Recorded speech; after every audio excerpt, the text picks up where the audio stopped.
I know non-Texas fans. I know non-football fans. I know non-football fans who know Arch Manning. This is big, of course. It's the Manning family.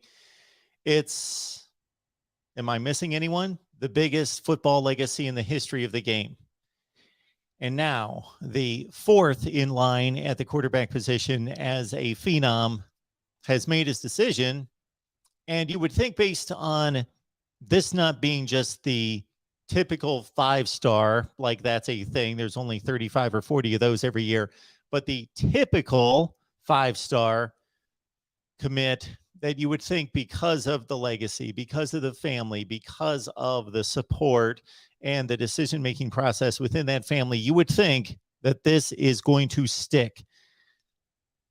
I cannot imagine, although there's always time for a first, that there would be a situation in which a Manning quarterback would make a commitment to a school and then change his mind and flip. Could happen. I don't expect it to. Welcome to the Voice of College Football. It's a Thursday afternoon, and we did not expect to be live, but then again, we tell you this all the time and reminded you this week a number of times that if there is breaking news, we will be here immediately to talk about it with you. And this is the latest. Arch Manning, number one quarterback in the nation for 2023, has committed to Texas.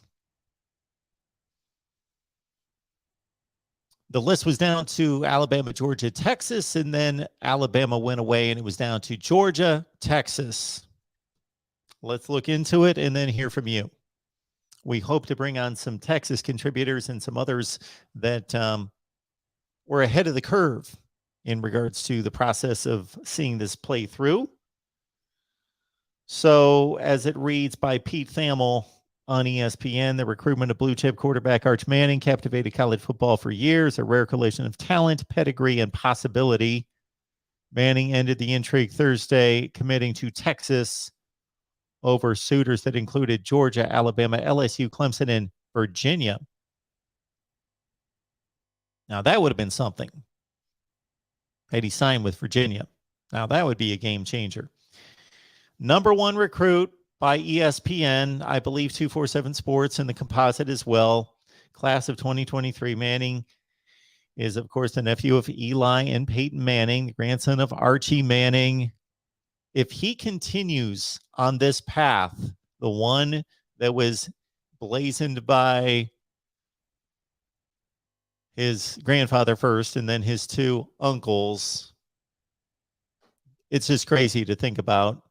Because obviously there's a lot of backing and support and resources and all that, but you still have to go out onto the field and perform.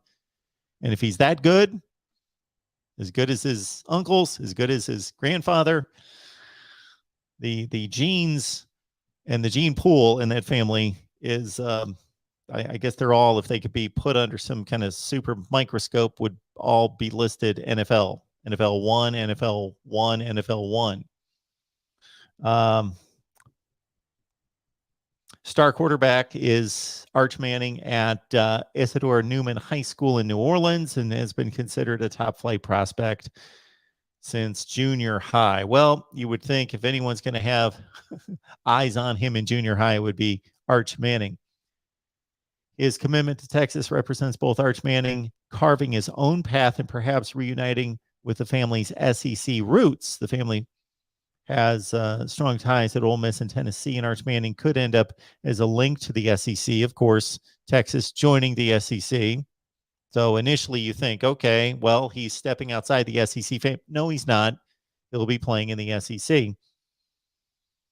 Could be the Texas starting quarterback in 2025 when the Longhorns are slated to debut in the conference. The commitment also gives Texas a key building block for its 2023 recruiting class, with skilled players expected to be attracted to playing with Arch Manning. We talked about that during the Ohio State show yesterday, and there was great insight given to the obvious starting point that great quarterbacks are going to lure great position players around them, especially at wide receiver, and then wide receivers are going to be drawn by Yeah, great quarterbacks, vice versa. I would think great quarterbacks would also want to have great offensive linemen even before the wide receivers in front of them. The decision marks a massive win for Texas coach Steve Sarkisian, especially coming off a 5-7 debut, including a home loss to Kansas. Manning's decision reaffirms Sarkisian is one of the country's top quarterback tutors, and Texas is a quarterback destination. Has Texas been a quarterback destination? Well, it was. Vince Young, Colt McCoy. Now we've got Quinn Ewers. Sarkisian is the Longhorns play caller and has coached such quarterbacks as Tua Tagovailoa, Mac Jones, and Matt Leinart. Sarkisian has also had 2 stints as an NFL coach with the Raiders and Falcons. Preparing Arch Manning for the NFL has been a primary motivator as the Mannings have navigated the recruiting process. All right, so that sets up Manning and Ewers. Of course, Ewers initially committed to Texas, then left for Ohio State, comes back to Texas, widely considered the top quarterback in the class of 21. Got Malik Murphy. We've got all sorts of other folks involved here. Hudson Card, of course, still battling for the job, but we expect Ewers to win it. We want to get some perspective on this within the recruiting cycle here. We got Lon Phillips Sullivan on the line from LSU Odyssey. Lon, can you hear me? What's up, Mark? What's up, Mark? Can you hear me? Am I fine? I got you. What's up, brother? I'm doing well. Appreciate you jumping on short notice. Of course, Reached out to as many connected people as possible. So you weren't taken by surprise on this one. You would mention this kind of under the radar in the past, in recent days. You saw this coming. Yeah, I mean, here's the thing. You knew once Eli Holstein went to Alabama, you knew that, okay, you think Arch is going to join him, 2 5-stars in the same class? Don't think so. Even though it's Saban, it's competition, it's all the things you want to hear, don't think so. Georgia seemed to be the most obvious SEC landing spot. It seemed like Georgia was putting together a great package. Really, really going hard at Cooper and Archie, trying to really win over the family. But Texas, Steve Sarkisian, they put together the complete package. I mean, people forget that Steve Sarkisian was a great quarterback himself for a time at BYU. A really kind of a quarterback empire of the 80s there. Sure. Under LaVell Edwards. And Steve Sarkisian does have that background where he's coached some great offenses, and now he's finally being given the keys to the ultimate kingdom there at Texas to try and rebuild that powerhouse, rebuild that power, and put him on the map again. It's just very interesting that Arch, you knew he'd want to go to a school where he would be the guy, but it's a little bizarre. Just if I were to tell you a year ago, he's going to Texas. Texas will get the #1 quarterback in the class. It's very much a sea change from what we've been seeing with the University of Texas, and it's a huge, huge win. Well, they got that initial commit from Quinn Ewers, the #1 quarterback in his class, but then he signed at Ohio State, and so we are going to see a standoff between Ewers and Manning.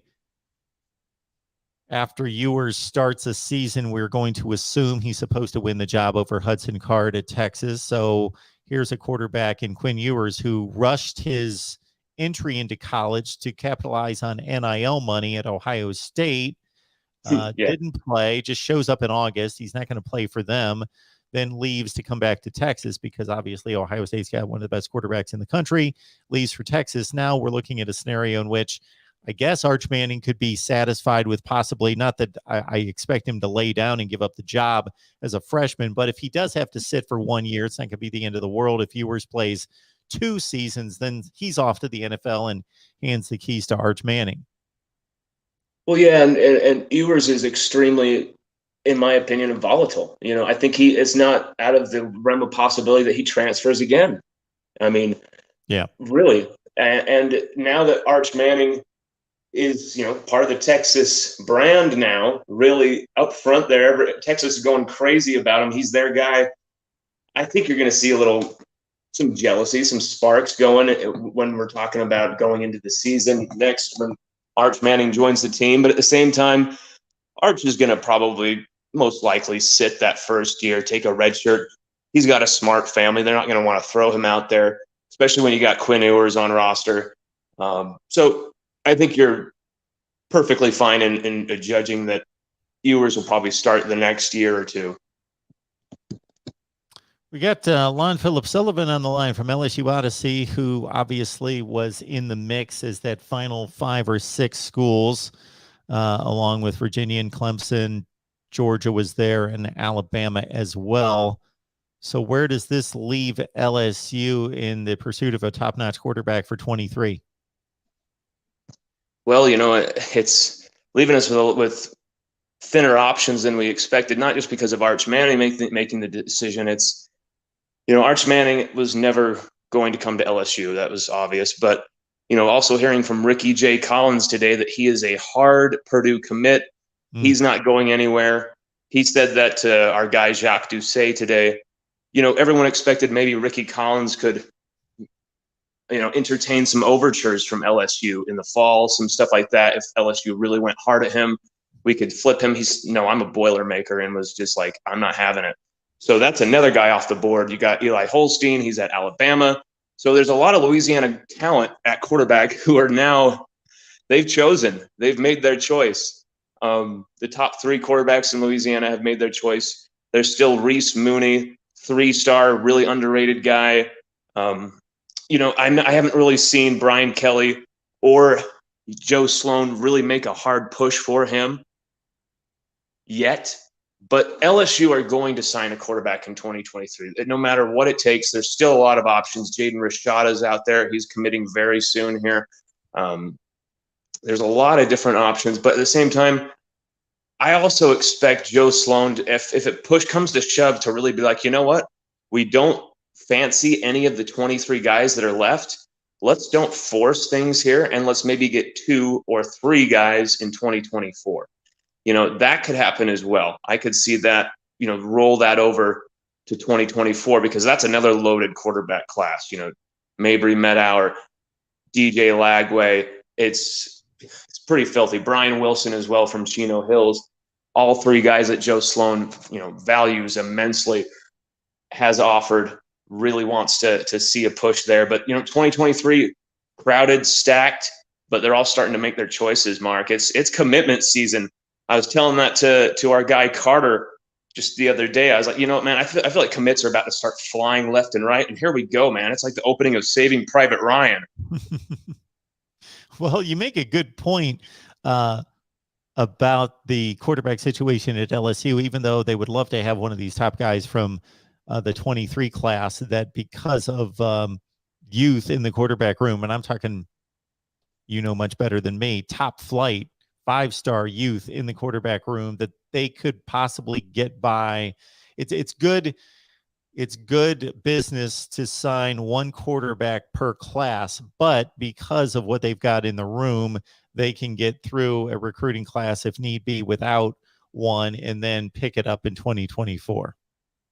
Absolutely, Mark. That's the thing, is I feel like Joe Sloan, he's been really conscientious. He knows the pressure of his job. He knows how much he has to get this right. He understands how quickly the dominoes can fall when you make that offer, when you say we're going to take a commitment from this player, when when other quarterbacks see another one move, the dominoes fall, the dominoes go the other way. Just like how Eli Holstein went to Alabama. In my mind, that killed any opportunity for Arch to go there.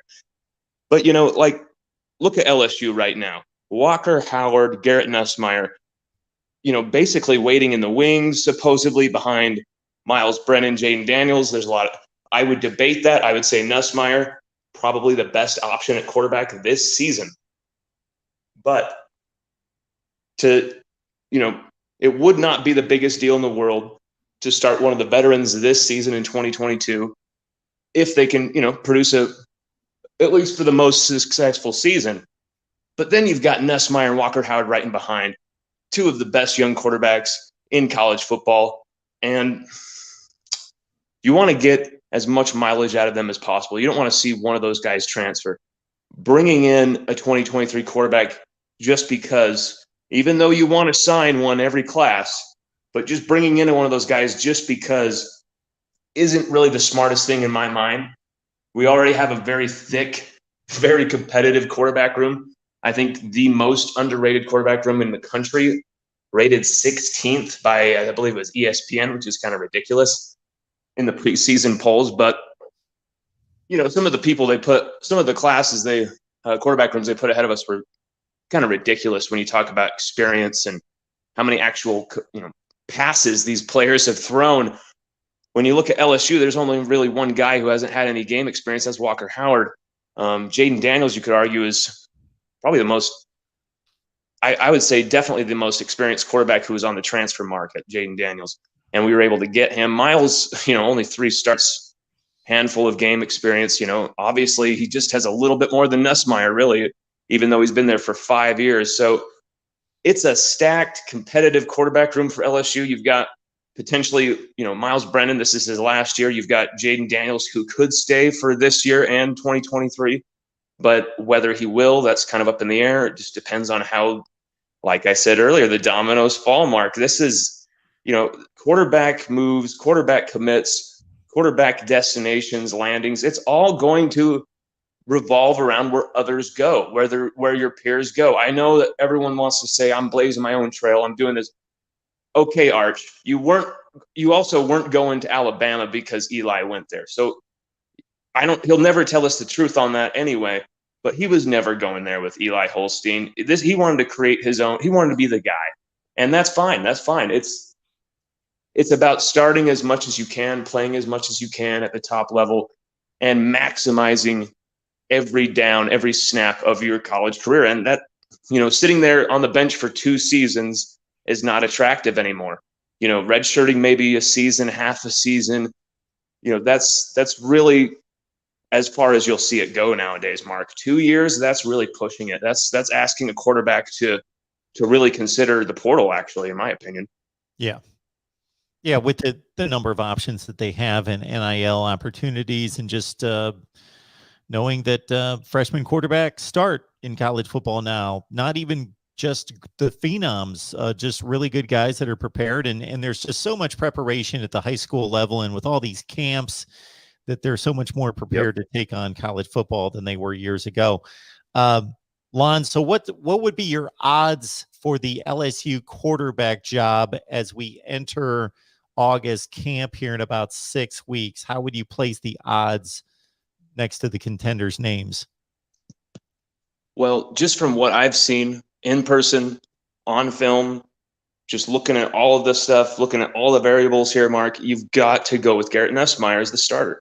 I feel like Garrett Nussmeier, he does what, you know, Miles Brennan does one thing really great. He's got a great arm. Everybody knows that. But as far as mobility, it's just not there. Jaden Daniels, he's got the mobility.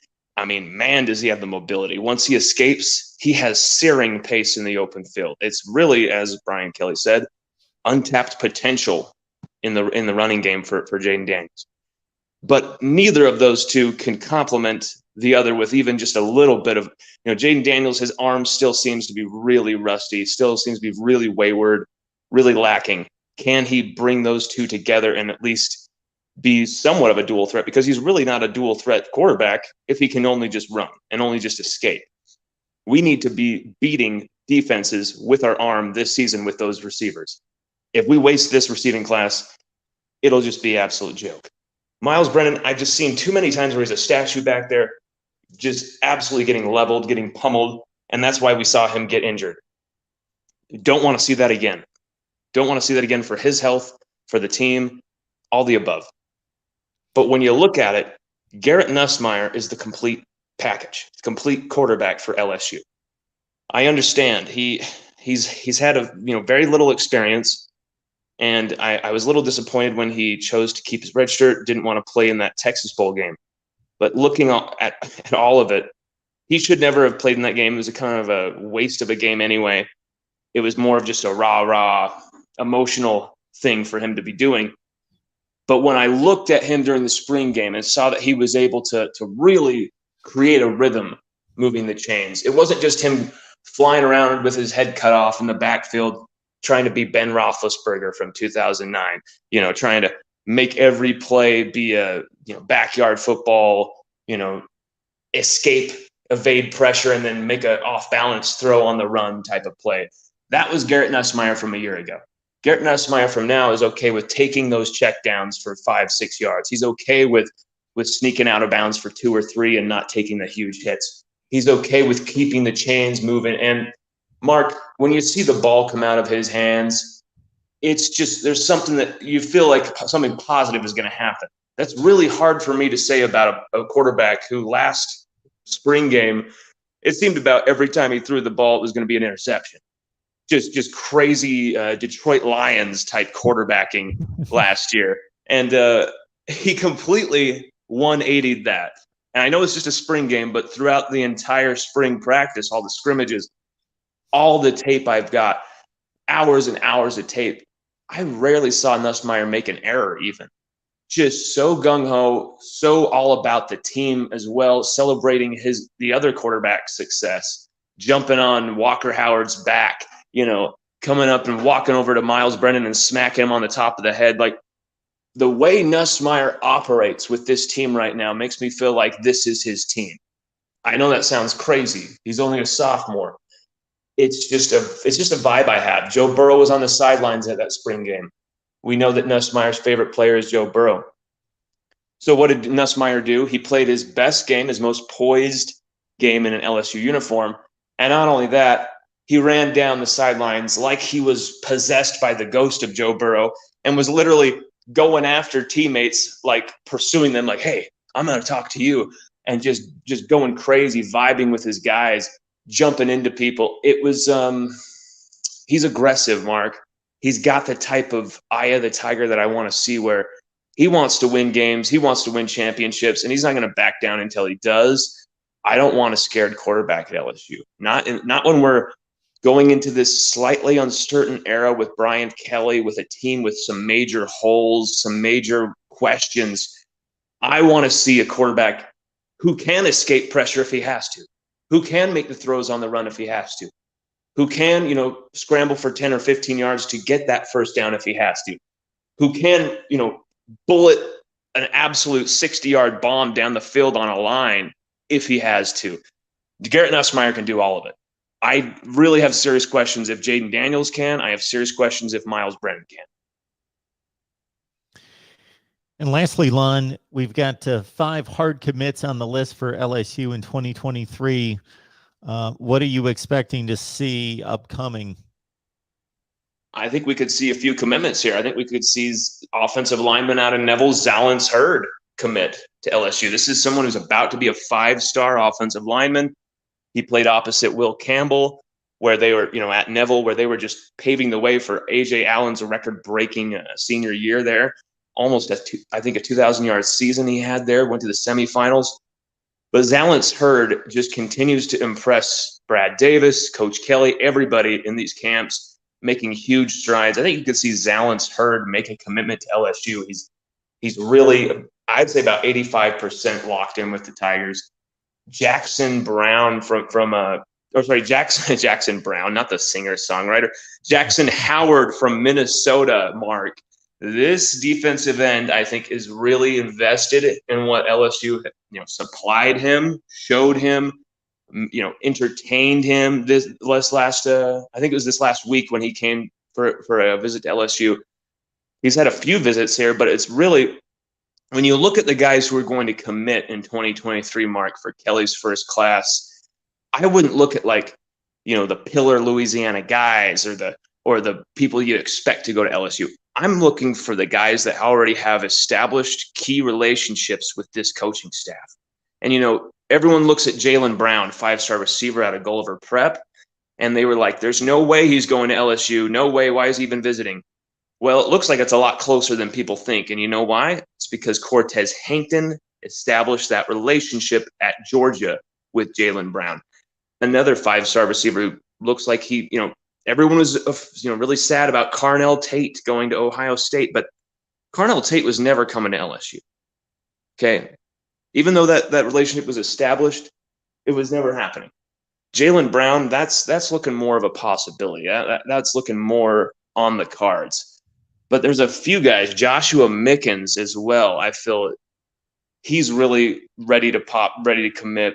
As I said the last time, Joshua Mickens, he's someone who really, really interests me as another defensive end. There's a lot of edge rushers that the LSU are going for in this class, Mark. It's a big class when you're talking about receiver, talking about D-line, and you're talking about corner.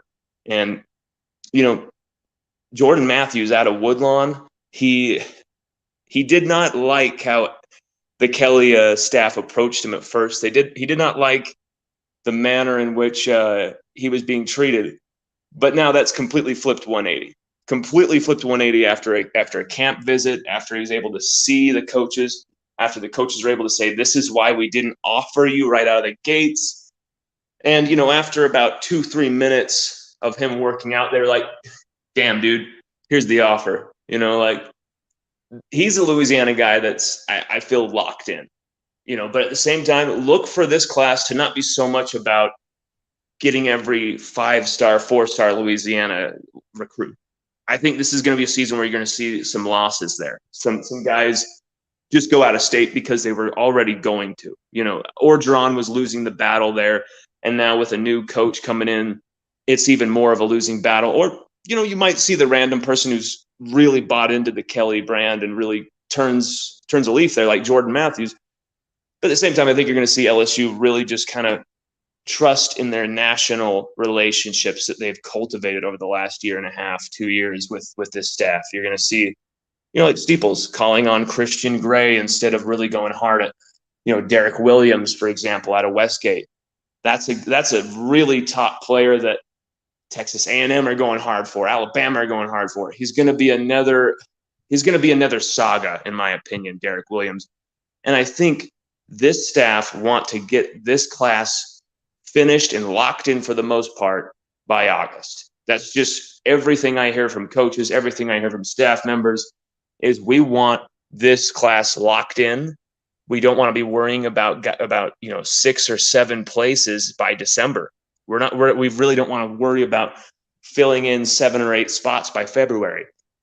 That's what you saw from LSU's last few classes, where it was really desperate measures to finish right.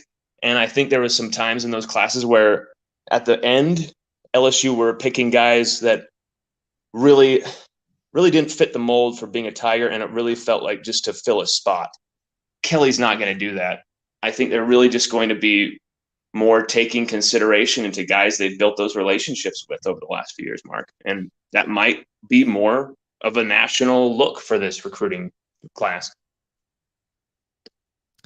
Lon Philip Sullivan, LSU Odyssey. Get on over there. Check out Lon's work in tracking the Tigers. He does it better than anyone in regards to the relationships that he builds surrounding LSU football, family members, contacts, people within the school.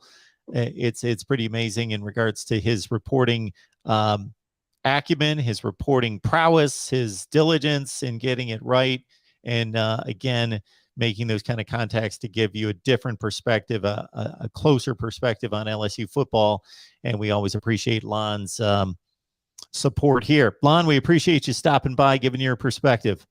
Mark, I appreciate those kind words. We're trying to get better and better every time. We still young in my youth, but I think we're getting better every time, Mark. That's the goal. And hey, if anybody loves Jay Ward, one of the hardest hitting safeties in college football, we got a brand spanking new career spanning interview coming to the site today from Jay Ward, and starting safety for LSU. Action-packed content there. But Mark, thank you so much for having me on. And Arch Manning to Texas. Dominoes are falling, my man. That's it. Thank you so much, Lon. We appreciate it. Mark, you're the best. See you later, my man. There it is. Lon Philip Sullivan, LSU Odyssey. So once again, off the top, Arch Manning commits to Texas. We go live anytime there's breaking news here at the Voice of College Football. We want to get your perspective as well. We'll be going through the comments later as scheduled. You probably get the notifications. If you don't, please subscribe. Hit the bell for the notifications. We've got 2 other live shows tonight. 6 o'clock Eastern call-in show right here on the main channel. And then at 8 o'clock Eastern time, our Miami look on the Hurricanes live show with the Wholesome One. Again, 8 o'clock Eastern time tonight. Looking at what Arch Manning accomplished this past season in only 7 games in New Orleans, through 17 touchdowns, 4 picks, ran for 5 touchdowns. There you see the completion percentage and the yardage. It's not going to wow anyone in regards to, again, a 7-game schedule. Good statistics, no question, but there are high school quarterbacks all over the country that compile those kind of numbers. So actually his best season was his freshman season playing varsity football. 10 games played as a freshman, and he hit on almost 66% of his passes, 34 touchdowns, 6 interceptions. It adds up in 3 varsity seasons and 27 games played to those numbers right there. Just under 65% completion percentage, 5,731 yards, 72 touchdowns, 18 picks, 17 rushing touchdowns. So again, seems to be pretty cut and dry that if Quinn Ewers is not offended by this signing, and really he shouldn't be, although he's going to have to compete for the job as he is right now against Hudson Card, but is the odds-on favorite 1 year from now against Arch Manning for the 2023 season. Manning, of course, is a true freshman, but you would think Ewers, if both of these guys are as billed, as hyped, then Ewers is the starter for the 2 seasons that lead him right into the NFL after the 23 season. Manning sits for 1 year, gets some reps, is ready to roll, and gets, again, some reps. They're not going to sit him for the entire season. I don't see him redshirting. I don't see a player of his stature redshirting, unless maybe he only gets into 4 games and they can technically redshirt him. But in terms of sitting out an entire season, I see him getting mop-up duty as a freshman and playing considerable snaps. Of course, if Texas is as good as they should progress to be by 2023, they should play some blowout games. And Arch Manning, even if he does not compete for the starting job when he steps on campus, as you would think an early enrollee, then he still gets 30 to 50 pass attempts in as a true freshman, and then he's set to roll with Ewers moving out to the NFL in 2024. Good to see Christopher, Eric, Odyssey 2002, and others.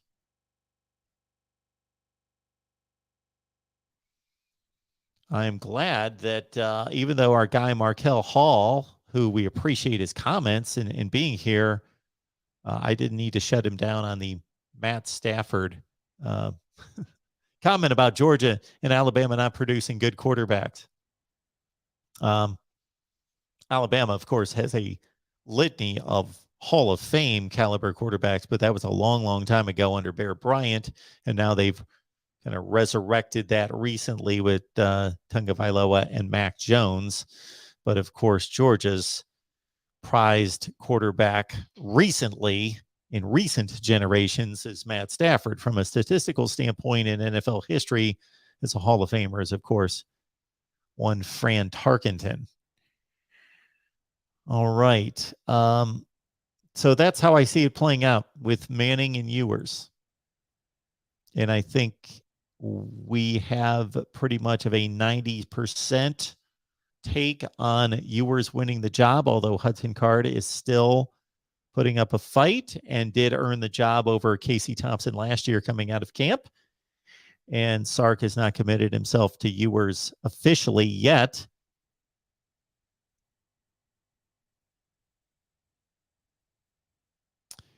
Yeah, Firm's product. That's a paradox. I'm sorry, Firm's paradox. That's a consideration to be made. That, yeah, he does not play in the top flight high schools of Louisiana with the very best talent. And Louisiana produces more NFL players than any state in the nation per capita.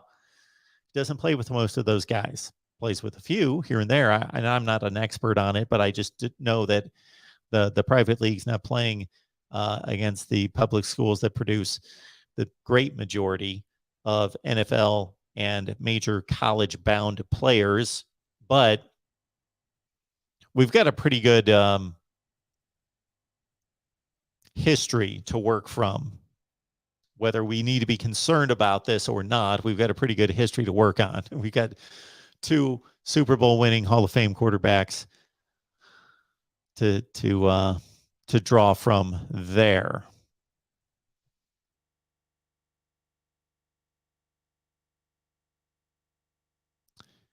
Brock is letting us know that Georgia fans are red hot. Georgia's still set at quarterback. If they are developing quarterbacks and playing and selecting the right guy, and that's been a question of Kirby Smart in the past, then they should still be set at quarterback. They're loaded in that room.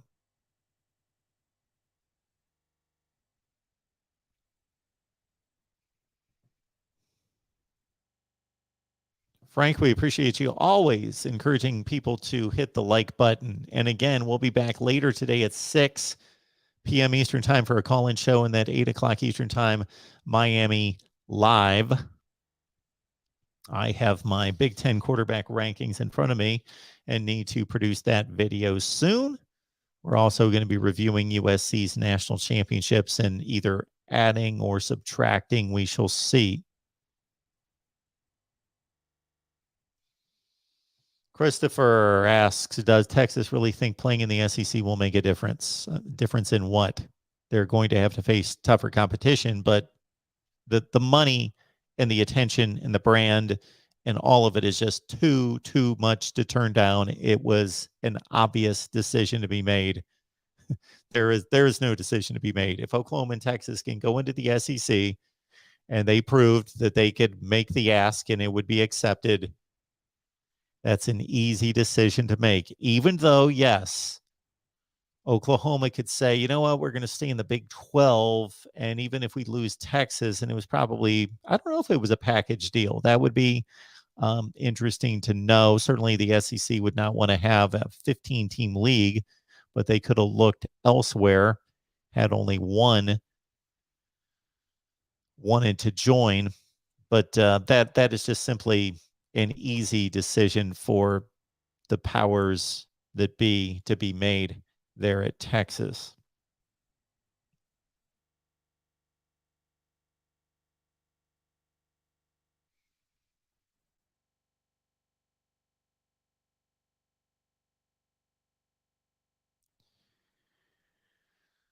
Kirby's visor is saying, Brock is trying to spin that Georgia fans are mad. It's hilarious. Our fan base is happy as it's ever been. Just look at it. I would hope so. I would think so. And maybe it's a disappointment. Of course, you don't get the #1 rated quarterback in the nation. Of course, everyone wants him. And Georgia was down to that final 2. So I can imagine disappointment, but the system's not broken. Nothing's broken there at Georgia, recruiting as well or better than anyone. Roger Dodger says, who wants the Manning family acting bigger than the game on campus on Saturdays? No thanks. Good luck, Arch. Well, I would say that it's worked out okay with the other 2. I didn't see that as a big interference. If anything, based on everything I've heard at places like Tennessee with Peyton and then at Ole Miss with Eli, that Archie Manning Sr. was asked to be part of game planning and to get his opinion because, shoot, he played forever in the NFL, 14 years in the NFL, but he said, I'm a dad. I'll be over here. I'll be in the crowd. Even tried to be as incognito as possible to get away from attention. So I don't think that that's a thing. Now it's a thing outside of their control. Yes, there are going to be questions of teammates and questions of Arch Manning is going to be answering questions about his family first and foremost. First news conference, first meeting with the media will be primarily about legacy and about living up to expectations and about family. And then that's going to dissipate a little bit every time he meets with the media. And then other teammates are going to be asked about it, but that will lessen. He'll either meet the expectations or he will not. He will fail to meet the expectations, but I do not expect the Manning family themselves to be a distraction.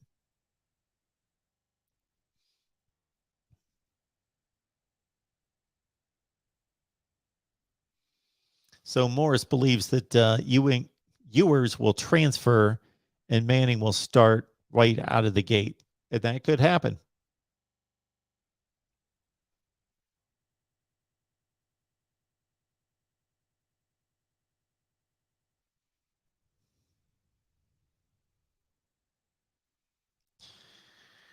We've got Christopher certainly serving up all sorts of odd and crazy lunacy about the expansion of the SEC with Kansas and Tulane and others there.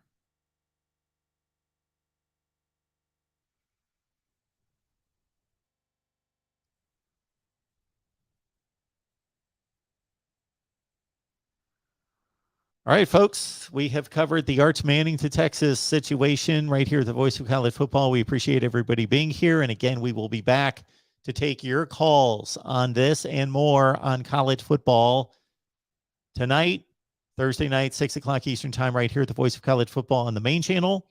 And then over on the Miami channel, 8 p.m. Eastern time, Miami Live. Hope to see you then. Have a great afternoon.